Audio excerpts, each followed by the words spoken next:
오늘 최순희 목사가 강해 설교 준비한 것은 열왕기하 13장입니다.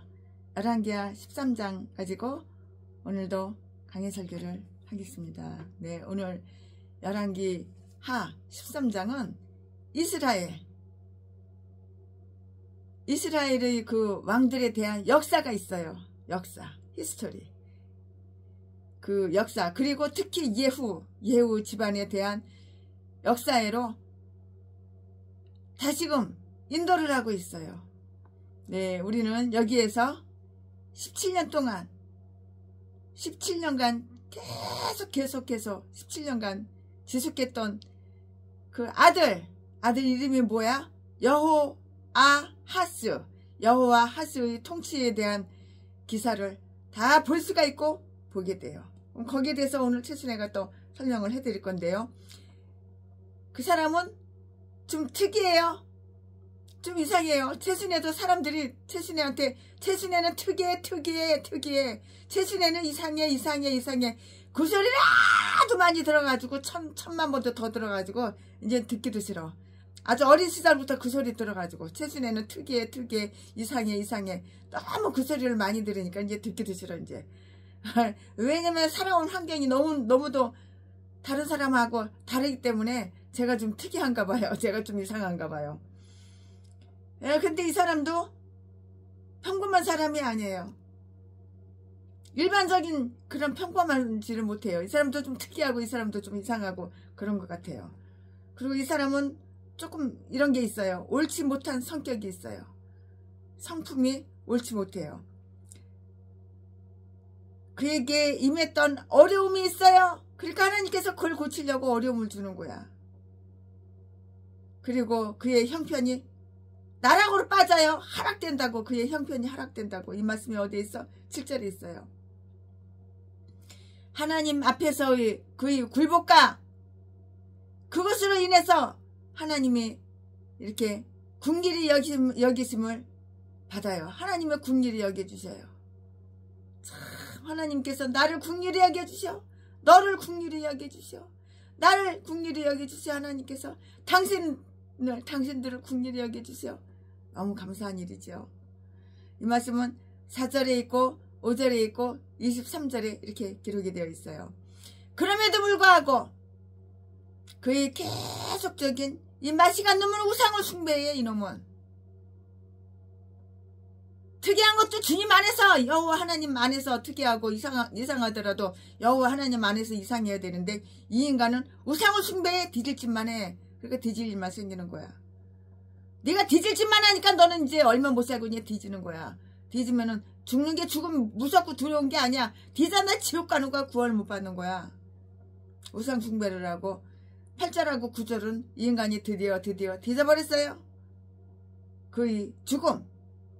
네, 16년 동안 계속했던 그의 손자 요아스에 대한 기사가 나오는데요. 여기에는 그의 통치에 대한 일반적인 일반적인 그 설명이 상례적인 문구로 다 이렇게 저렇게 나와 있어요. 이 말씀은 10절부터 13절까지 있고요. 그러나 그 기간 중에 있었던 엘리사의 죽음에 대한 특별한 설명도 있어요. 거기에 대해서 또 최순애가 다 설명해 드릴 거예요. 이거 준비한 거 오늘 다 쏟아놔야지. 어디다 쏟겠어요. 준비한 거 다 쏟아놓을 거예요. 그 왕이 엘리사에게 했던 아주 친절한 방문. 이 말씀은 14절에 있고요. 아람과의 전쟁에 있어서 그가 그 왕에게 해 주었던 격려가 있어요. 격려. 이 말씀은 15절부터 19절까지 있고요. 엘리사의 죽음과 장사. 엘리사가 나중에 이제 돌아가셨는데 이제 죽었으니까 장사를 지내야 되잖아요. 엘리사의 죽음과 장사. 이 말씀은 20절에 기록이 되어 있고요. 그리고 그의 유골, 죽은 시체 송장, 그리고 그의 유골에 의해서 일어났던 기적이 또 있는데요. 거기서 대해서 그 기적에 대해서도 최순애가 설명해 드릴 건데요. 이 말씀은 21절에 다 기록이 되어 있어요. 그리고 마지막으로 그 예언에 따라서 요아스가 아람에 대해 얻었던 이익이 있어요. 이득. 이 말씀은 24절 25절에 다 기록이 되어 있어요. 자, 지금부터 설교 제목은 여호아하스의 통치, 여호아하스의 통치. 지금부터 본문 말씀은 열왕기하 13장 1절부터 9절까지. 1절, 유다왕 아하시야의 아들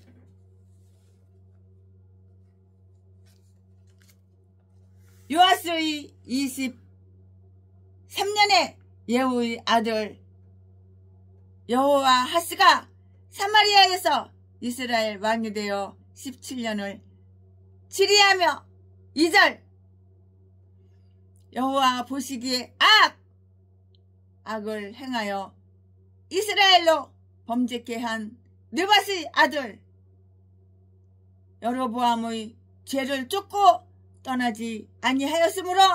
3절, 여호와께서 이스라엘을 향하여 노를 바라사 늘 아람 왕 하사엘의 손과 그 아들 베나닷의 손에 붙이셨더니. 4절, 아람 왕이 이스라엘을 학대함으로 여호아하스가 여호와께 간구하매 여호와께서 들으셨으니 이는 저희의 학대 받음을 보셨습니다.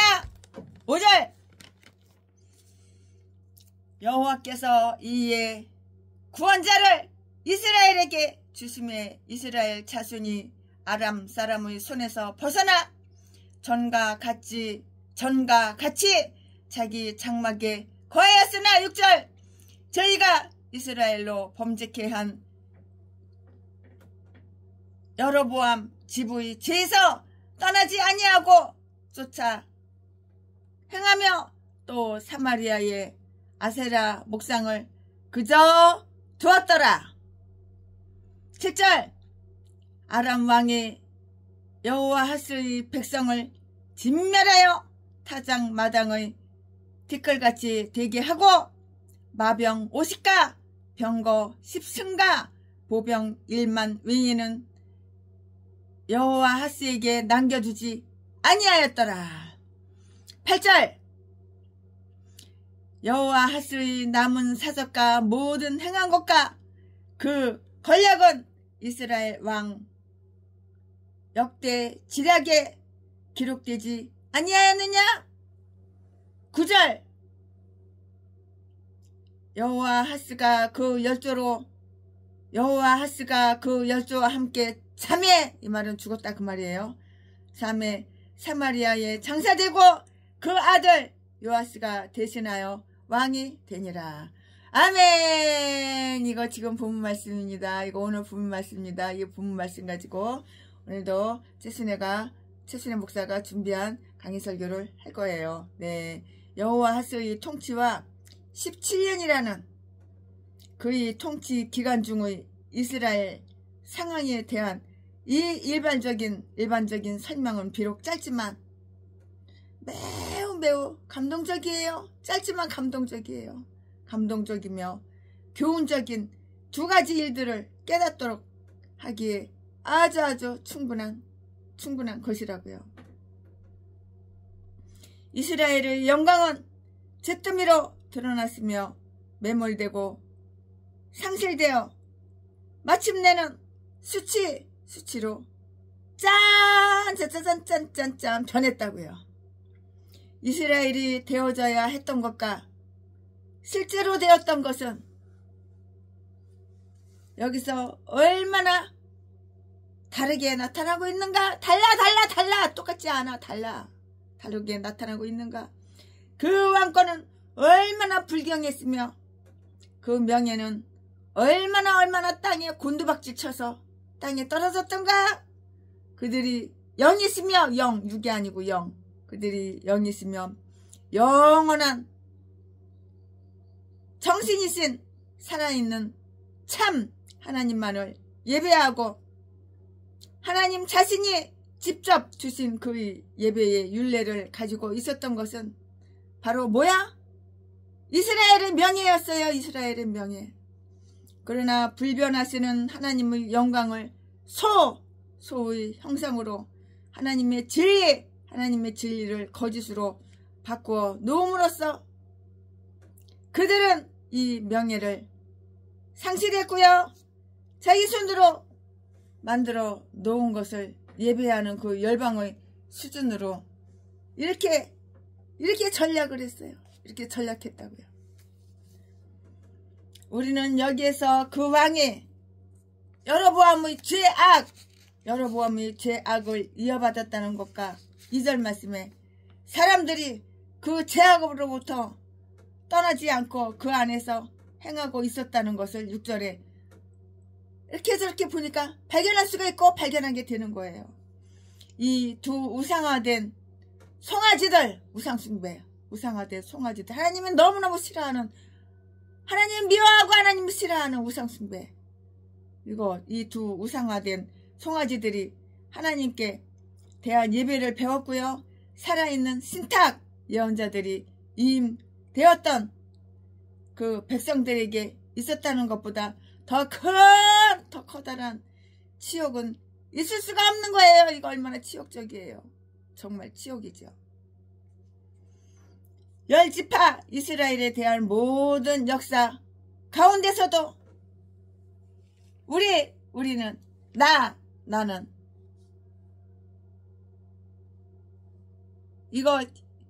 우리는 이 우상숭배에 대한 아무런 공격을 발견할 수는 없어요. 이렇게 봐도 저렇게 봐도 발견할 수는 없더라고요. 누가 왕이 되었든지 좌우지간에 여전히 송아지가 그들의 신이야. 북한에서는 김장은, 김정일, 김일성 되졌는데 송장은 치우지도 않고 거기다가 약품 처리해가지고 1년이면은 수십억이 들어가는데 송장을 놔두고 우상이야 우상. 그러니까 하나님을 못 믿게 하는 거야. 인간이 우상이니까. 그것들이 하나님이야. 그것들이 신이야. 누가 왕이 되었던 여전히 송아지가 그들이 신이었고 이 인간들은 송아지 새끼가 송아지가 신이었어. 인도의 나라도 소가 신이고 그들은 그 수치에 자신들을 바쳤다고요. 얼마나 쪽팔리는 그 수치야. 근데 그 수치에 자신들을 갖다가 자신들을 갖다 바쳤다고요. 그들은 하늘의 특별한 보호 아래에 있다는 것과 하나님 자신이 그들이 방벽이요. 그들이 도움의 피난처요. 그들이 뛰어나신 검이라고 하는 것이 이스라엘의 명예였어요. 이스라엘의 명예. 개똥같은 소리 하고 있어. 이스라엘의 명예였다고 명예. 참. 이로 인하여 이스라엘아 너는 복이 있도다. 그러나 전에도 자주 그러했듯이 여기서 우리는 그들이 이 영광을 빼앗겼으며 온갖 비난거리가 되었음을 발견하게 된다고요. 발견할 수가 있고 발견하게 된다고요. 그들의 죄악에 의해 그들은 하나님을 분노해로 자극시켰어요. 그러니까 하나님 열받게 만드는 거예요. 하나님 분노하게 만드는 거야. 그래봤자 너 손해야. 하나님 마음을 열받게 만들고 하나님 분노하게 만들면 그래봤자 너 손해야. 하나님 열받게 만들고 하나님 분노하게 만드는 전라도 개목사들은 눈깔만 뜨면 후원 나 어려워 나 힘들어 동양 한 푼 줍시오. 네 돈 내꺼 네 재산 내꺼 동양 한 푼 줍시오. 후원 주시오. 개소리 지저대는 거야. 그래 후원 받아가지고 배때기 두들기고 자차 먹고 사니까 좋냐? 이딴 것도 목사라고. 그리하여 하나님은 그들을 하사엘과 베나닷의 손에 붙이셨는데요. 3절 말씀에 하사엘은 이스라엘을 압박했고요. 22절 말씀에 확실히 이스라엘처럼 그렇게 자주 그 이웃 나라들에게 의해서 뜯기고 다 뜯겨버렸어. 약탈당했던 그 나라는 없었어요. 최근에도 전라도 제빈 목사 새끼한테 25억 뜯기고 전라도 개인간들한테 수십억 뜯기고 이것은 죄로 인해서 그들 자신에게 초래한 것이었다고요. 그들이 울타리를 허물도록 하나님을 자극했을 때 그들의 좋은 땅은 이웃나라에게 그 땅을 삼키도록 하는 유혹을 초래했던 것이라고요.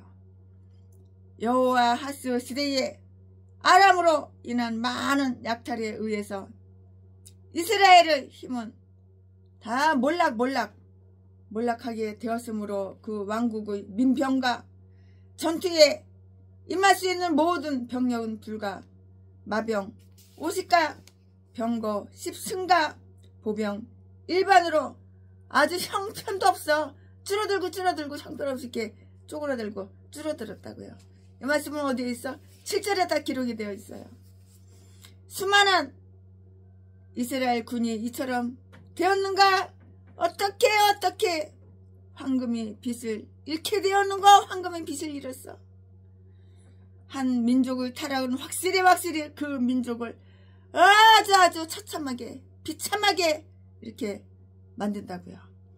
이스라엘의 옛날 그 명예에 대한 어떤 흔적이 아주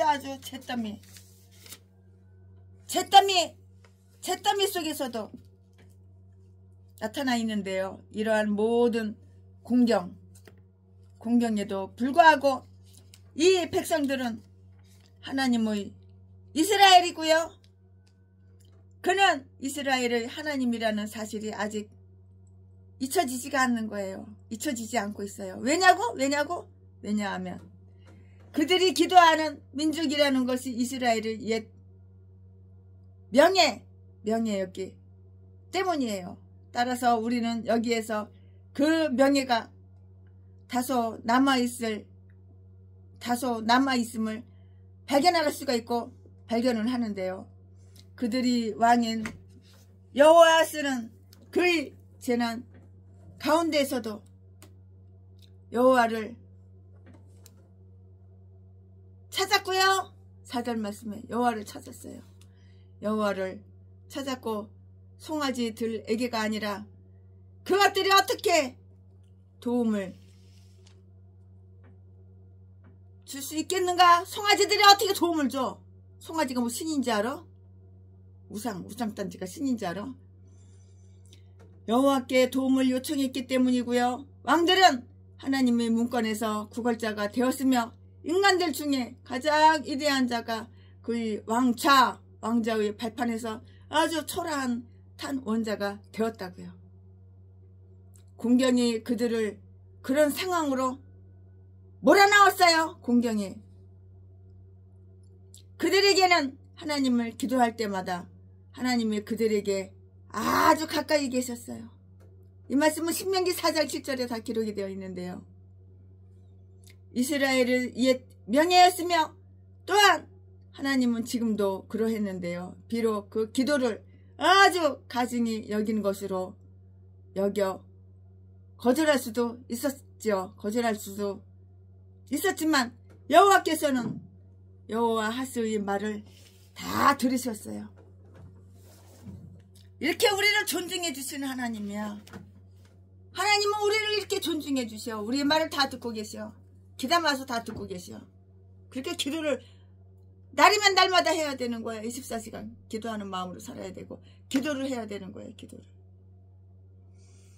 왕들은 하나님의 문전에서 구걸자가 되었으며 인간들 중에 가장 위대한 자가 그의 왕자의 발판에서 초라한 탄원자가 되었는데 공경이 그들을 그런 상황으로 다 몰아넣었잖아요. 그들에게는 하나님을 기도할 때마다 하나님이 그들에게 가까이 계셨어요. 내가 하나님께 기도를 해야지 하나님은 나와 가까이 계시는 거야. 내가 하나님께 기도를 안 하니까 마귀가 나와 가까이 있으니까 날마다 없어 동양 한 푼 줍시오. 네 돈 내꺼 네 재산 내꺼 10달 동안 개월세를 못 내가지고 집주인이 나가라 그래. 개소리나. 쌀 떨어졌어 배고파. 개소리를 지저대는 거야. 목욕 가야 되는데 목욕 티켓 살 돈도 없어. 최순애 목사 티켓 좀 사서 줘. 그래서 천장 사가지고 네 돈 다 넣어놔줬잖아. 근데 멀다고 한두 번밖에 안 오고 날짜 지났다고 그 티켓을 다 버리고 똥개들이. 여호와께서는 여호와하스의 말을 들으셨다고요. 여호와하스 자신과 그의 민족을 위한 기도에 대하여 4절 말씀에 그는 구원자를 이스라엘에 보냈으니 5절 말씀에 그 구원자는 여호와하스 자신이 아니고요. 여호와하스의 통치 기간 중에서 언제나 하시엘이 그 이스라엘을 핍박했다고. 하시엘이 이 인간이 이스라엘을 핍박했다고. 네가 나 다른 사람 핍박해? 그럼 너는 핍박 안 받을 것 같으냐? 너는 핍박 더블로 받아. 더블로. 네가 행한 대로 네가 심은 대로 네가 뿌린 대로 다 거두는 거야. 그러니까 행세를 똑바로 해야 되는 거야. 선하게 살아야 되는 거야. 착하게 살아야 되는 거야. 악을 버리고 정직하게 살아야 되는 거야. 아가리만 벌리면은 사기치고 거짓말하는 전라도 개목사야. 그 사기쳐서 자지 빨아서 처먹고 사니까 좋으냐? 전라도 제임목사 새끼. 전라도 개목사 새끼야. 최순애 목사님 딱 한 달만 쓰고 줄게. 3억만 빌려줘. 3억만 빌려줘. 얼마나 그냥 간이 저리도록 말하는지 3억을 빌려주는데 한 달 좋아하고 있네. 1년이 가도 2년이 가도 3년이 가도 100원짜리 하나도 안 가져오고 종로 오고에서 나만 보면 도망가고 톡가고. 도둑년이. 전라도 진도 도둑년이. 여호와께서는 여호와하스의 말을 들으셨는데요. 여호와하스 자신과 그의 민족을 위한 기도에 대하여 4절 말씀에 그는 구원자를 이스라엘에 보냈으니 5절 말씀에 그 구원자는 여호와하스 자신이 아니라 여호와하스의 통치 기간 중에는 언제나 하사엘이 이스라엘을 핍박했다고. 이 말씀은 어디에 있어? 22절에 있어요. 22절에. 그의 아들이 있었는데요. 그의 아버지의 기도에 대한 응답으로서 하나님께서 그가 아람을 이기게 해주셨고요.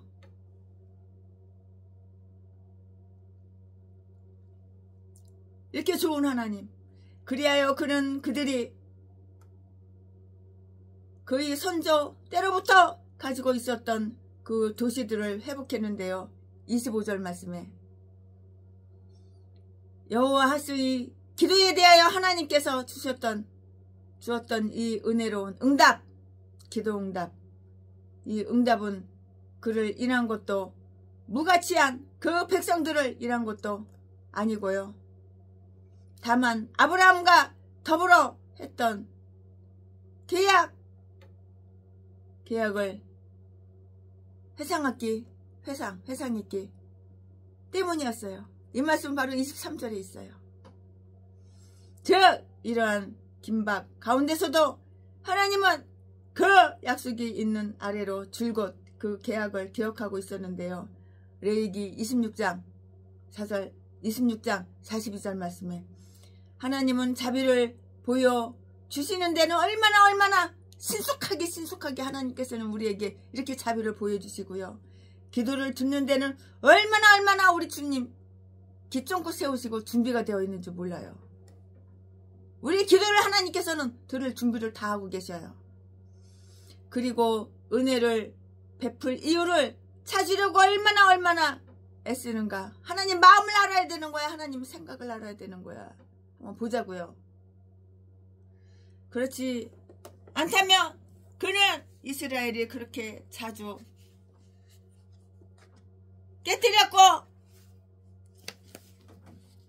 그 모든 특혜를 상실했던 저 옛 계약을 되돌아 보시기까지 하지는 않았을 것이라고요. 이러한 것을 보고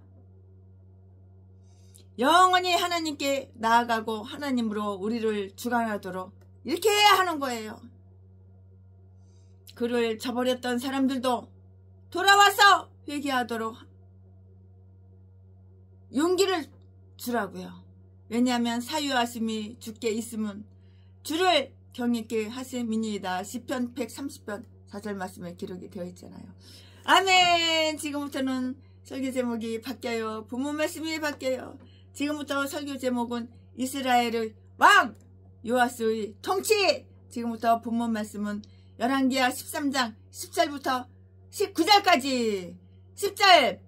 유다왕 요아스의 37년에 여호아하스의 아들 요아스가 사마리아에서 이스라엘 왕이 되어 16년을 치리하며. 11절. 여호와 보시기에 악을 행하여 이스라엘로 범죄케 한 느바스의 아들 여로보암의 모든 죄에서 떠나지 아니하고 쫓아 행하였더라. 죄를 쫓아가 죄를 떠나야 되는데, 그러니까 그렇게 뒤질지만 하는 거야. 네가 뒤질지만 하니까는 범사가 안 되는 거야. 영혼이 잘 돼야지 범사가 잘 되지. 네 영이 개판 5분전이니까 네 범사가 개판 5분전인 거야. 12절. 요아스의 남은 사적과 무릇 행한 일과 유다왕 아마샤와 싸운 권력은 이스라엘 왕 역대 지략에 기록되지 아니하느냐. 13절. 요아스가 그 열조와 함께 자매 이스라엘 왕들과 함께 사마리아에 장사되고 여로보암이 그 위에 앉으니라. 14절. 엘리사가 죽을 병이 들매 이스라엘 왕 요아스가 저에게로 내려가서 그 얼굴에 눈물을 흘리며 가로되 내 아버지여 내 아버지여 이스라엘의 병고와 마병이여 하매. 15절. 엘리사가 저에게 이르되 활과 살들을 취하소서. 활과 살들을 취하매. 16절. 또 이스라엘 왕에게 이르되 왕의 손으로 활을 잡으소서. 곧 손으로 잡음에 엘리사가 자기 손으로 왕의 손을 안찰하고. 17절. 가로되 동편 창을 여소서. 곧 열매 엘리사가 가로되 쏘소서. 곧 쏘매 엘리사가 가로되 이는 여호와의 구원의 살 곧 아람에 대한 구원의 살이니 왕이 아람 사람을 진멸하도록 아믹에서 치리이다. 18절. 또 가로되 살들을 취하소서.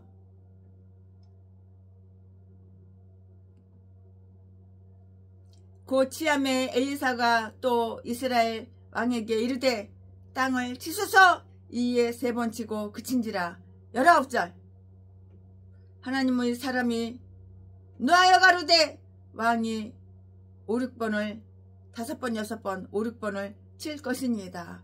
그리하였다면 왕이 아람을 진멸하도록 쳤으리이다. 그런즉 이제는 왕이 아람을 3번만 치리이다 하니라. 아멘. 이거 지금 본문 말씀입니다. 이 본문 말씀 가지고 또 이제 강의 설교를 이어서 계속해서 하겠습니다. 네, 여기에는 예후의 손자이며 여호아하스의 아들인 여호아스 혹은 요아스의 그 이스라엘 통치에 대한 이야기가 다 있어요. 그런 이야기가 다 있다고요. 있는데 그들이 그 왕권에 대한 이 계승자에게 그때 유다의 왕이었던 그와 똑같은 이름을 이렇게 부여한 것은 아마도 예후의 가문이 다윗의 가문을 다소 존경하려 했던 것 이렇게 그것 때문일 것이라고요.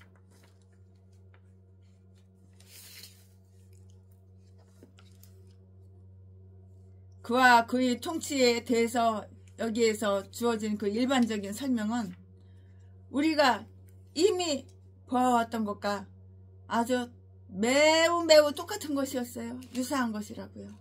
유사한 것이었으며 따라서 그것은 별로 주목할 만한 것이 못돼요. 주목할 만한 것이 되지가 못해요. 이 말씀은 10절부터 13절까지 있는데요. 그는 최악의 사람은 아니었고요. 그러나 그는 여로보암 가문의 고래의 정책적인 그 우상 숭배를 그대로 지켜왔기 때문에 그는 여호와 보시기에 악을 행한 거예요. 우상 숭배하는 것이 이게 악을 행한 거야. 악을 행했다라고 이렇게 했고요. 그 하나의 죄악만으로도 그의 이름에 악명의 오점을 남기기에 충분했고요. 사람들은 그것을 대수롭지 않은 악으로 이렇게 볼지 모르겠지만은 그것은 여호와 보시기에 매우 엄청나게 사악한 악질. 아주 여호와 보시기에 아주 사악한 악질인 것이라고요. 인간들이 볼 때는 선하고 착하게 볼 수도 있지만 하나님 보시기에는 악질인 거야. 악질이야. 여호와 보시기에 매우 사악한 것이었기 때문이라고. 그리고 우리는 하나님의 판단이 진리에 따른 것임을 확신하고 있는데요. 영감을 받은 기자들이 그의 행위와 그래서 그가 싸웠던 그의 힘이 얼마나 가볍게 지급되고 있는가 하는 것은 주목할 만한 그러한 일이에요. 그래서 그 기자는 그것을 일반 역사가들이 기록하도록 남겨놓는 한편 그가 엘리사에게 보였던 관심만을 지적하고 있는데요. 하나님의 책에서는 하나의 선한 행위가 20가지의 거창한 행위들보다 더 선명하게 나타날 것인데요. 그래서 성경 기자는 왕과 그의 군대를 정복한 자보다는 한 예언자를 존경한 자에게 더 큰 명예를 돌리고 있다고요.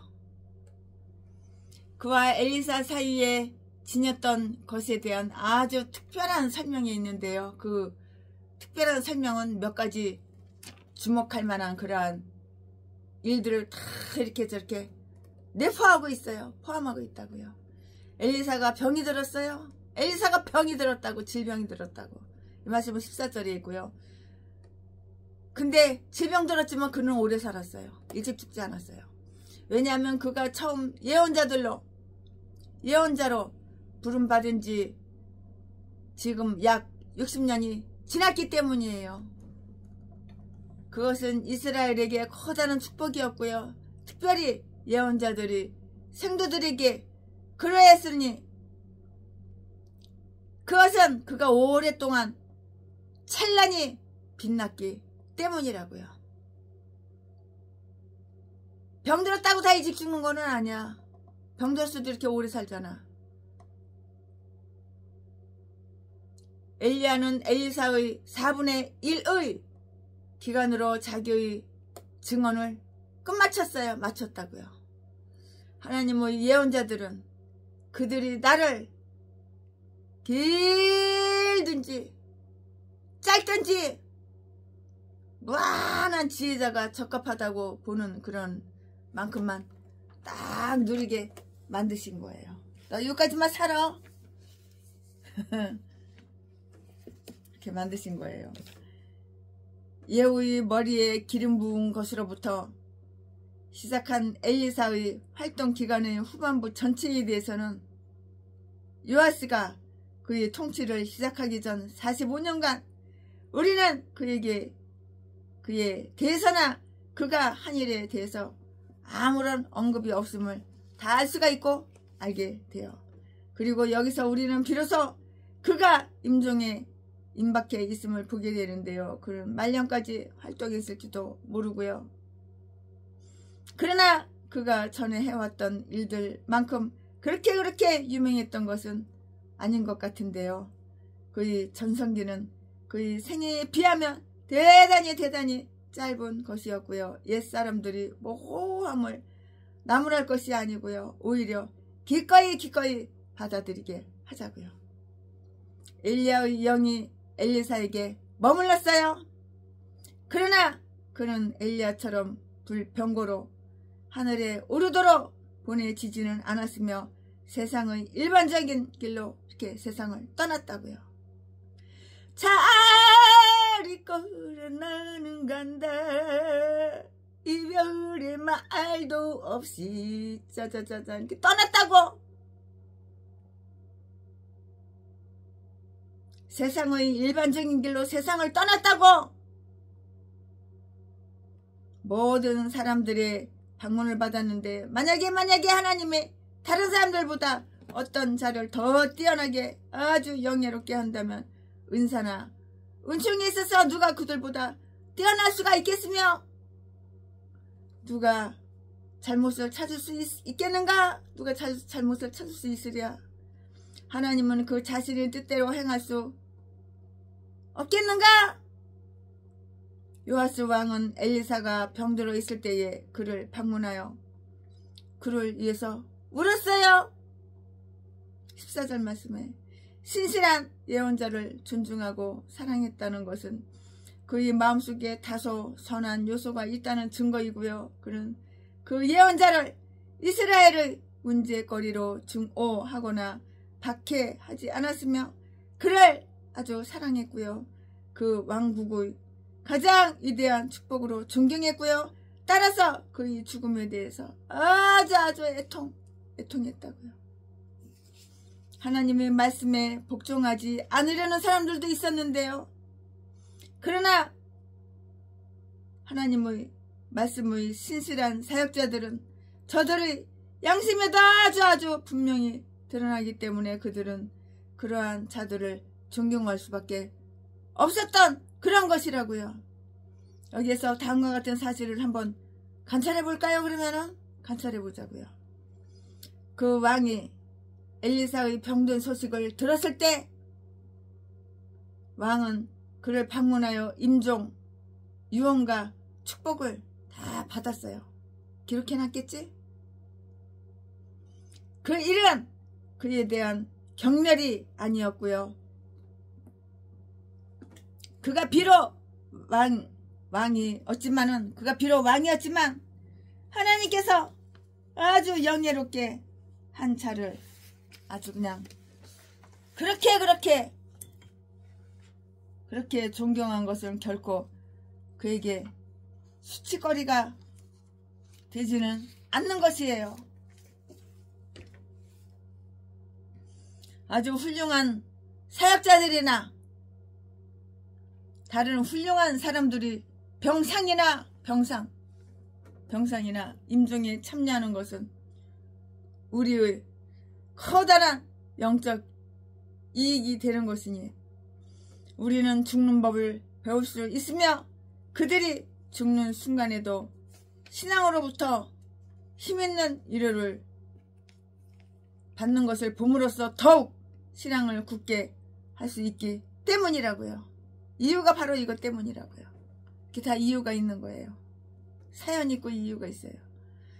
비록 오랫동안 활동해 왔었지만 이제 자연 가정에 따라서 더 이상 오래 살 수는 없게 되었다고요. 그러나 왕은 그가 병들어 죽어가는 것을 보았을 때 그를 위하여 울었던 것이에요. 울면 뭐야? 운다고 그 병든 몸이 치료되냐?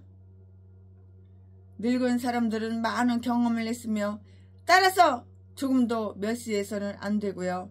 많은 경우에 한 늙은 증인은 열의 젊은 증인보다 훨씬 나온 것이라고요. 그는 엘리야가 떠나갈 때 엘리사 자신이 슬퍼했던 나의 아버지라는 그런 말로써 엘리사를 슬퍼했고요. 그는 아마 그 유명한 이야기를 들었거나 읽었겠지요? 그렇게 믿어요. 자기들을 앞선 세대에서 정당한 명예를 돌리는 자들은 흔히 그 다음 세대로부터 똑같은 명예로 보상을 받을 수가 있고 보상을 받게 되는 것이에요.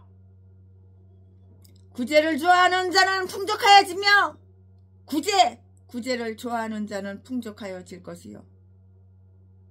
어떤 사람은 최신한테 그러더라고. 최신의 목사님은 구제왕이에요. 이렇게 얘기를 하더라고. 지가 많이 받아 처먹으니까 그런 소리 하지. 일은 하나 못 받아 먹을 사람은 그런 소리 안 하겠지. 안 하지. 당연히 안 하지. 구제를 좋아하는 자는 풍족하여질 것이요. 남을 윤택하게 하는 자는 윤택하여질 것이라. 잠언 11장 25절. 그런데 이 왕은 아주 이기적이었어요. 나밖에 몰라 그냥. 그는 엘리사가 이스라엘의 병거요 마병이었기 때문에 그의 상실을 슬퍼했던 것이고요. 따라서 우리가 발견하는 것처럼 7절 말씀에 이스라엘이 병거나 기수에 있어서 그토록 약체였었던 때는 그를 그렇게 아끼는 것은 당연한 것이죠. 당연하다고요. 그때에는 불과 마병 50가 병거 10승밖에 없었던 그런 때였어요. 선한 사람들이 나라를 보호하는데 얼마나 크게 공헌하며 하나님의 심판을 유보시키는가를 아는 지도자들은 그들이 세상을 떠나는 것을 슬퍼하는 이유를 알 것이에요. 세상을 떠날 때는 슬프지. 세상을 떠나는데 슬프겠어? 한번 죽으면 다시 살아 돌아오질 못하는데. 엘리사는 그 왕에게 이스라엘의 현재의 압제자인 아람을 물리치게 되리라는 그런 확신을 갖게 해주었고요. 그들을 대항하여 용감히 싸우라고 이렇게 격려했다고요.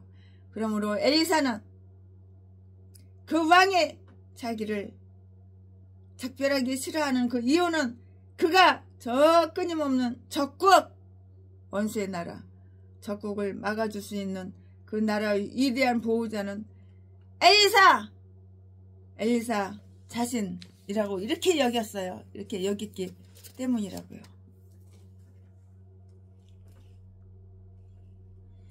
그들은 물리치려는 계획에 있었어도 엘리사 자신의 축복과 기도를 크게 의지하고자 했기 때문이라는 것을 다 알았어요. 모르긴 뭘 몰라. 다 알죠. 그래서 엘리사는 이렇게 말을 했는데요. 그러면 엘리사가 뭐라고 말을 했을까? 자, 그것은 당신의 슬픔의 원인이라면 염려하지 마소서. 염려하지 마세요. 염려하지 마시오. 왜냐하면 그가 무덤 속에 있을 때 당신은 아람에 승리할 것이기 때문입니다. 나는 죽어요. 그러나 하나님은 틀림없이 당신과 함께 하실 것이고요. 그는 다시금 성령을 통해서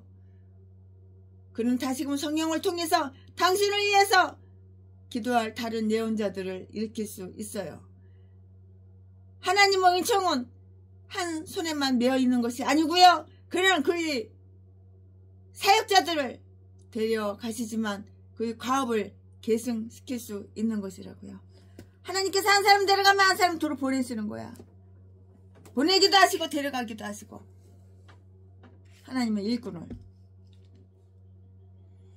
아람을 치도록 그 왕을 고무시키기 위하여 엘리사는 왕에게 하나님의 표적을 주어 그에게 활과 화살을 지불하고 15절 말씀에 명령하시는데요.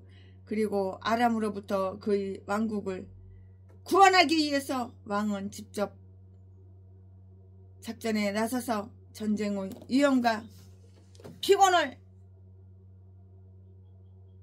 감당할 결심을 해야 된다는 것을 그에게 말을 해요. 주지시킨다고요. 시킨다고요. 하나님이 주인공이 되실 것이고요. 그는 도구가 될 뿐인데요. 나아가서 왕이 반드시 성공할 것이라는 표적을 보여주기 위해서 엘리사는 다음과 같이 그에게 표딱지, 표시, 사인, 그에게 증표를 지시를 해요. 아람을 향해 화살을 쏘라! 아람을 향해서 화살을 쏘라고 16절 17절 말씀에 의심할 것도 없이 그 왕은 그 예언자보다 활 쏘는 법을 잘 알았을 것인데요. 분명히 알았죠. 활 쏘는 법 잘 알았죠. 그러나 지금 쏘아지는 그 화살은 하나님의 명령에 의해서 쏘는 것이라는 그 의미가 있어야 하기 때문이고요.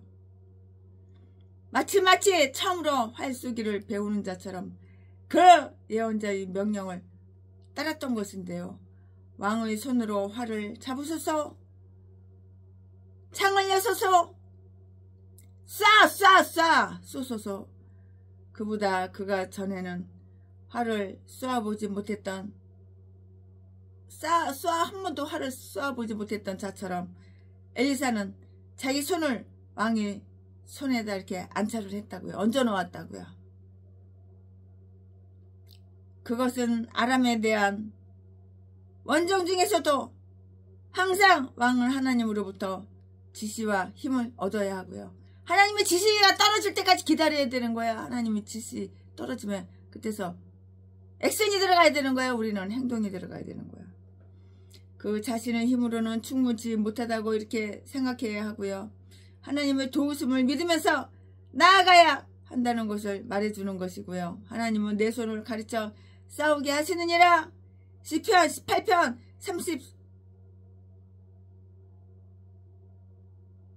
34편 146편 1절 하나님의 그 능력의 협력과 전달로 인하여 죽어가는 그 예언자의 그 떨리는 달달달달 떨리는 그 손의 전력을 탁한 왕의 손보다 더 큰 힘, 더 큰 힘을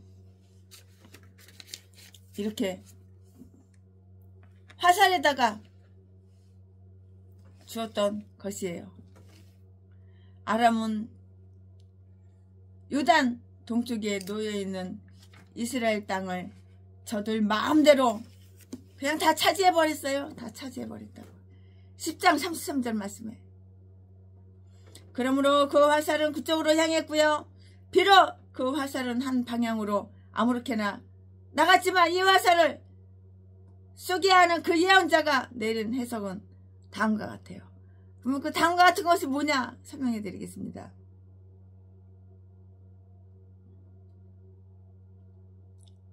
다음과 같은 것을 다 설명해 드릴게요. 그것은 아람의 힘과 점령 상태에서도 불구하고 왕은 아람을 공격하라는 그런 명이었어요. 아람을 공격해! 아람을 공격해! 아람을 공격하라는 그런 명령이었다고요. 성공에 대한 약속이었는데요. 그것은 여호와의 구원의 살, 곧 아람에 대한 구원의 살 이루다. 구원을 명하시는 이는 하나님이시라고요. 구원을 명령하시는 분 누구야? 하나님이시라고요. 하나님이 그것을 성취시키려 하신다면 누가 방해할 수 있을 것인가? 누구야? 누가 방해를 해? 방해할 사람 없어. 구원의 화살은 그의 것이고요. 구원의 화살은 하나님 거야. 그가 그의 살을 쏘시면 그 일은 반드시 이루어지는 거예요. 시편 18편 14절 말씀에 당신은 아벡에서 아람을 치리하리이다. 아람을 치리이다. 그것은 그들이 지금 주둔해 있는 곳이거나 아마도 그들이 병력이 집결지일 것이라고요. 그리하여 마침내는 진열하리라. 즉 당신과 당신의 나라를 괴롭히고 압제하던 자들을 괴롭혀? 압제해? 화살로 치라. 화살로다가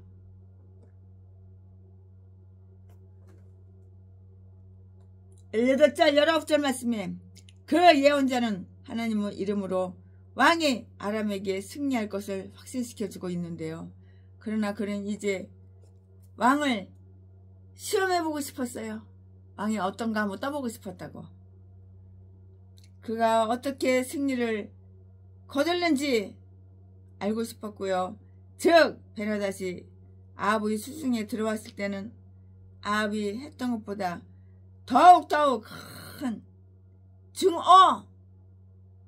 증오로 그들을 압도할 것이라고요. 증오로 그들을 압도할 것이라고요.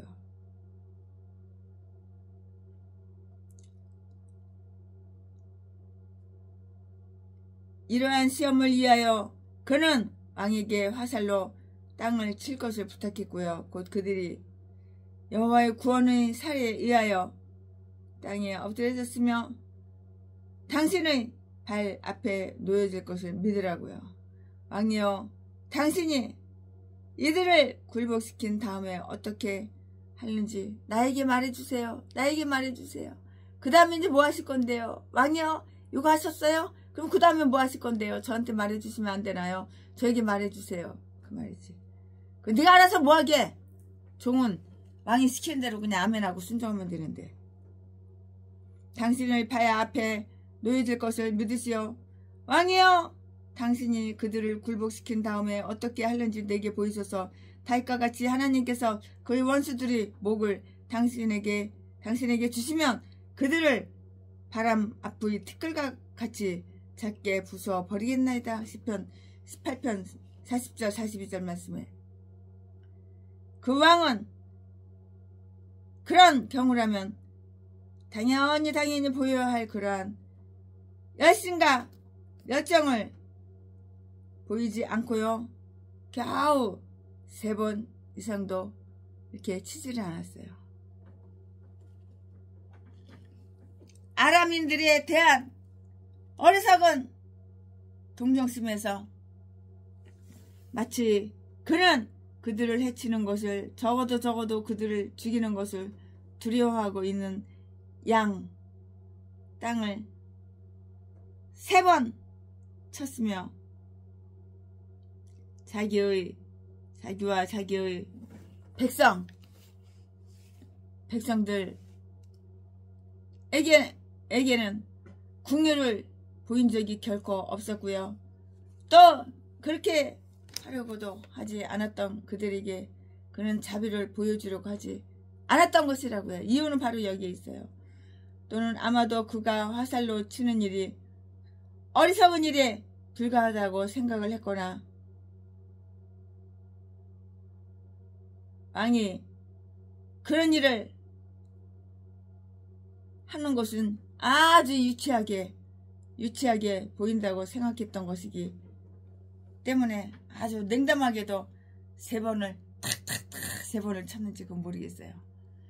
치는 것이 굉장히 그 예언자를 만족시키기 위해서라면 3번만으로도 충분한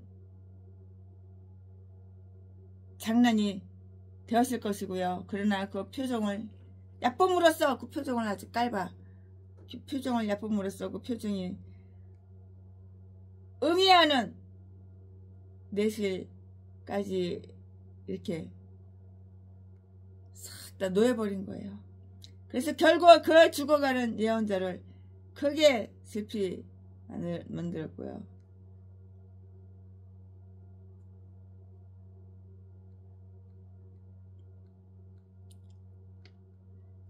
선한 사마리아 사람들이 보아야 한다면 그것은 선한 사람들에게 괴로움이 아닐 수가 없는 거예요. 이렇게 괴로움이 아닐 수가 없는 거야. 아멘. 지금부터는 설교 제목이 바뀌어요. 아우 왜 이렇게 졸립지 미치겠네. 졸려서 눈이 자꾸 감겨. 어저께 2시간밖에 못 자서 그런가 봐. 죄송합니다. 지금 졸면서 설교하고 있어요. 지금 꾸벅꾸벅 졸면서 강의 설교하고 있어요. 어저께 2시간밖에 못 잤더니 너무 졸리네요. 바빠가지고 할 일이 많아서 잠잘 시간이 없어요. 왜 이렇게 졸립지 막 잠에 막 쏟아져요 그냥. 어저께 2시간밖에 못 잤더니 졸면서 지금 강의 설교하고 있어요. 죄송합니다. 아멘. 지금부터는 설교 제목이 바뀌어요. 본문 말씀이 바뀌어요. 지금부터 설교 제목은 엘리사의 최후. 지금부터 본문 말씀은 열왕기하 13장 20절부터 25절까지 20절 엘리사가 이제 드디어 죽었어. 병 들어가지고 죽었어. 엘리사가 죽음에 장사하였더니 해가 바뀜에 모압 적당히 집어넣을 범한지라. 21절 마침 사람을 장사하는 자들이 그 적당을 보고 그 시체를 엘리사의 묘실에 들이던짐에 시체가 엘리사의 뼈에 닿자 곧 회생하여 일어났더라. 22절 여호와 하스왕의 시대에 아랍왕 하사엘이 항상 이스라엘을 학대하였으나 23절 여호와께서 아브라함과 이삭과 야곱으로 더불어 세우신 언약을 인하여 이스라엘에게 은총을 베풀어 국률이 여기시며 권고하사 멸하시기를 인하여 이스라엘에게 은혜를 베풀어 국률이 여기사 권고하사 멸하시기를 즐겨 아니하시고 이때까지 자기 앞에서 쫓아내지 아니하셨더라. 24절 아람왕 하사엘이 죽고 그 아들 벤하닷이 대신하여 왕이 되매 25절. 아버지가 죽으니까는 이제 아들이 왕 노릇하는 거야. 25절. 여호아스의 아들 요아스가 하시엘의 아들 베나닷의 손에서 두어 성읍을 회복하였으니 이 성읍들은 자기의 부친 여호아스가 전쟁 중에 빼앗겼던 것이라. 요아스가 베나닷을 3번 쳐서 파하고 이스라엘 성읍들을 회복하였더라. 아멘. 이거 오늘 본 말씀입니다. 이 본 말씀 가지고 또 나머지 강의 설교 이어서 쭉쭉쭉쭉 하겠습니다. 아우 너무너무 졸리네. 아우 진짜 눈이 저절로 감겨. 어떻게 잠을 못 잤더니. 네, 우리는 여기에서 엘리사의 무덤에 참여하게 돼요. 그는 매우 나이가 많아서 그냥 꽃가닥 죽어버렸어요.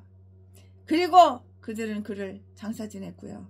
그리고 그 다음에 오는 일은 다음과 같은 것을 짠 보여준다고요. 그의 목숨 속에서 심판을 이렇게 면하게 하는 어떤 권능이 작용하고 있었는데요. 왜냐하면 그가 죽자마자 모압인 일당이 그 땅을 침범했기 때문이고요. 그런데 그들은 아주 전장에서 이스라엘을 치는 큰 군대가 아니고요. 불시에 사람을 죽여 불시에 살인을 해. 불시에 살인하고 약탈하는 그 방랑의 무리들이었다고요. 얼마나 나쁜 놈이야. 불시에 그냥 갑자기 나타나가지고 살인을 하고 약탈을 해. 도둑질하고 사람 죽이고 도둑질해가 전라도 제비목소 새끼랑 똑같네.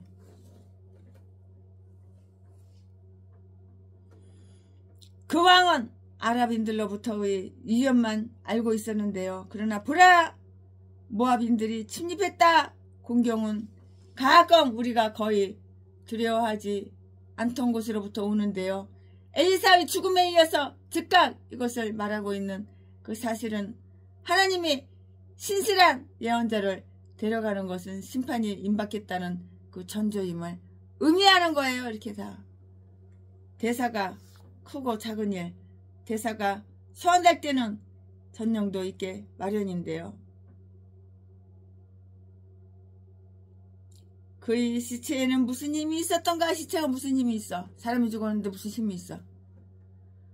그것은 또 하나의 다른 체에다가 생명을 주입했고요. 21절 말씀에 비록 매우 간단히 언급되어 있지만 이 커다란 기적은 엘리사의 사명을 말해주는 결정적인 증거이고요.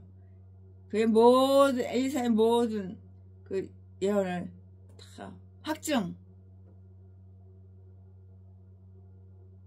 다 확증해 주는 것이라고요. 그것은 또한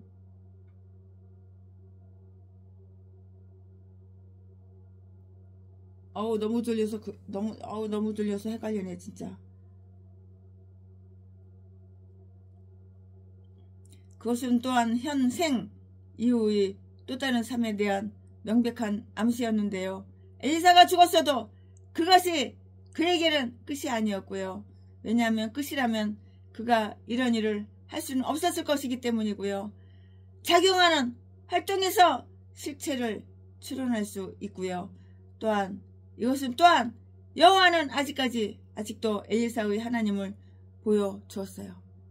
엘리사의 하나님을 여호와께서는 다 이렇게 보여주었다고요.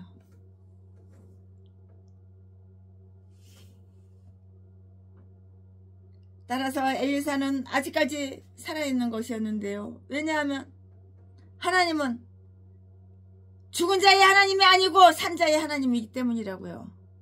내 영이 살아있어야지 하나님 나와 함께 하시는 거야. 내 영이 뒤졌으면 하나님 나와 함께 안 하고 마귀의 사탄마귀 귀신들이 너와 함께 하는 거야. 저도 개목사야. 그러니까 눈깔만 뜨면 없어 그렇지. 그리고 그것은 아마도 그리스도의 사건과도 관련되는 것인데요.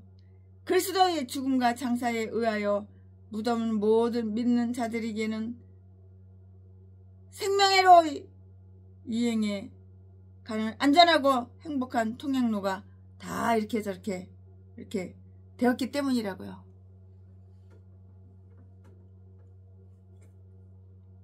마찬가지로 비록 엘리사는 죽었지만 그에 의해 주어졌던 그 약속에 따라서 이스라엘의 운수가 아주 침체되고 상실된 것 같아 이렇게 보인다 하더라도 소생하여 다시금 번성할 때가 오리라는 것을 다 짠짠짠 나타내고 있는 것이에요.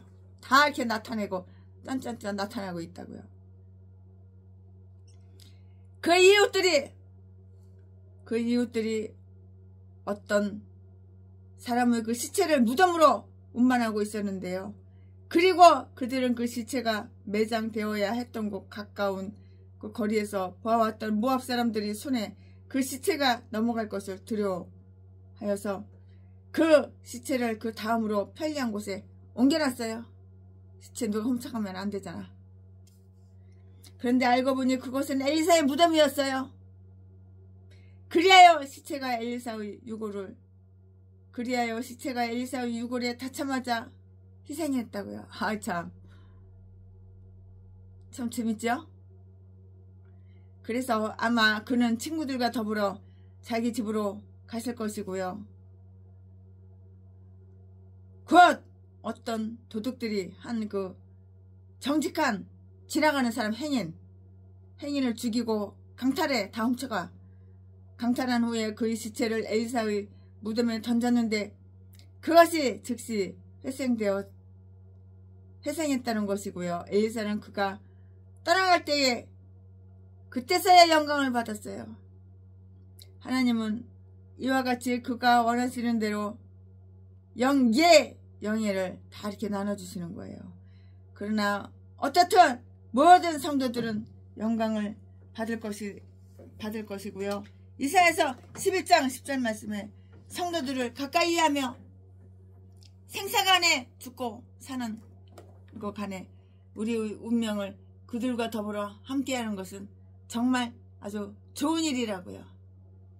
이스라엘의 왕 요아스의 칼에 한번 주먹을 내볼까요?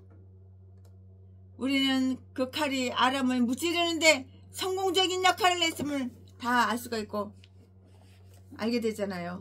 그 아람을 무찌르는데 그 이유는 하나님의 은총이었고요. 여호와께서 그들에게 은혜를 베풀어 긍휼히 여기시며 권고하셨다고 이렇게 말씀을 했었는데요. 23절에 여기에서 표현된 몇 가지 동일한 의미는 우리로 하여금 그와 같이 거역하기에 표현된 그 선하심의 그 승리하는 백성들을 구원하신다는 데서 나타내신 하나님의 선하심의 승리를 보고 경탄하게 되는 거예요. 이렇게 선하신 하나님, 이렇게 사랑이 많으신 하나님, 우리의 기도를 귀 쫑긋하고 다 들으시는 하나님, 우리 기도에 응답을 해주시는 하나님, 그들이 진멸되지 않았던 것은 바로 여호와의 궁율 때문이었는데요. 곧 여호와께서 아직까지는 그들을 멸하시려 하지 않으셨기 때문이고요. 하나님은 그들이 결국에는 스스로를 파멸시켜 버릴 것을 이렇게 얘기했는데요. 아직까지는 그들에게 유예 기간을 주시어 회개의 여지를 남겨두려고 하신 것이에요. 하나님께서는 이렇게 회개할 기회를 주시는 거야. 유예 기간이 있어. 유예 기간이. 회개할 기회를 하나님께서 주셨는데 회개를 안 하면은 그 목숨은 끝나는 거야. 죄인들에 대한 하나님의 심판이 지연되는 것은 그의 자비하심의 영광에 기인하는 것이지 하나님의 정의가 모호하기 때문 그것은 아닌 것이에요. 그의 성공의 결과로 이스라엘에는 번영이 왔어요. 번영이 왔다고요. 이스라엘에는. 아람이 차지하고 있던 이스라엘을 그 잃어버렸던 성읍을 베나닷의 손에서 다시 회복시켰는데요.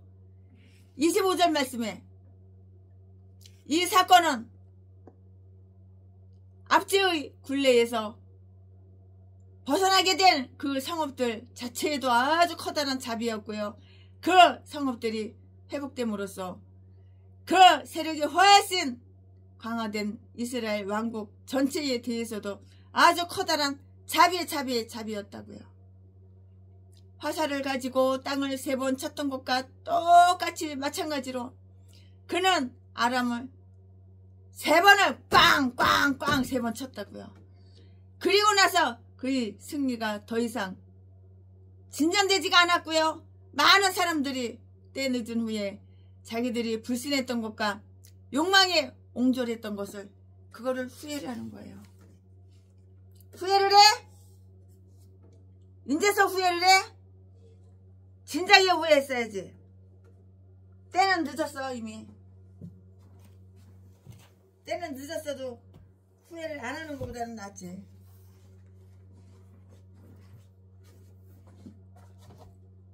때는 이미 늦었어도 후회를 안 하는 것보다는 낫지. 그는 여호와 창조의 하나님, 그는 여호와 전능의 하나님, 그는 여호와 길앗을 향여요 반석의 하나님, 그는 여호와 치료의 하나님. 찬양하세 할렐루야, 찬양하세 오 할렐루야. 그는 여호와 전능의 하나님, 그는 여호와 치료의 하나님.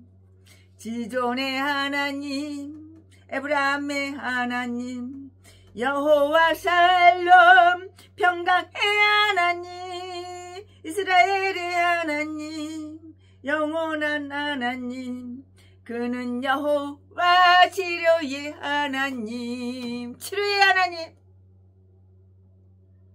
찬양하세 오 할렐루야, 찬양하세 오 할렐루야. 그는 여호와 전능의 하나님, 그는 여호와 치료의 하나님. 아멘. 할렐루야. 최순애가 오늘 강의 설교 준비한 것은 여기까지가 그렇습니다. 근데 죄송합니다. 너무 졸려가지고 졸면서 잠자면서 설교했습니다.